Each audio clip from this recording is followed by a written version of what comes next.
আসসালামু আলাইকুম। আমি এখন মিষ্টি কুমড়া বাছতেছি। মিষ্টি কুমড়া রান্না করবো আজকে।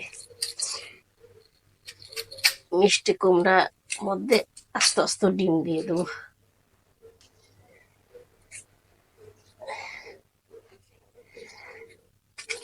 মিষ্টি কুমড়া বাইছে নি, তারপরে মিষ্টি কুমড়া চলাবো। এখন আমি কুমড়োটা রান্না করব। কুমড়োটার ডিম ভেজে নিছি, সেই ডিমের তেলগুলো এর মধ্যে দিয়ে দিই।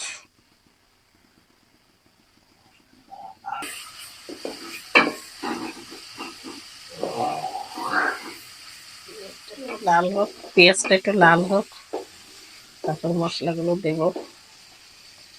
দিয়ে দিলাম হলুদের গুঁড়া, দিয়ে দেবো মরিচের গুঁড়া, দিয়ে দেবো লবণ স্বাদ মতন, একটু জিরার গুঁড়া দিয়ে দিই।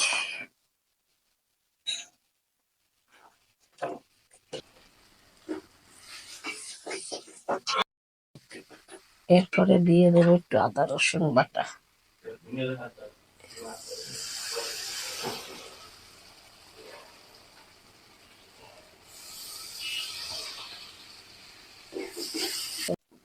এবার দিয়ে দেবো, মশলাটা কষানো হয়ে গেছে, এবার দিয়ে দেবো সব কুমড়াগুলো। এর মধ্যে একটু আলুও দিচ্ছি আজকে, দুটো আলু দিয়ে এবার নাড়াচাড়া করে ঢেকে দেবো। এখন আমি তুলে দেখি কি অবস্থা। হ্যাঁ, পানি শুকাই গেছে, কষানো হয়ে গেছে।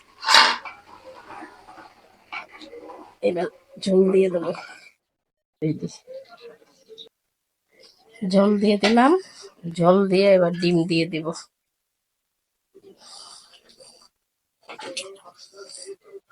ডিমটাও দিয়ে দিই, ডিম দিয়ে দিই।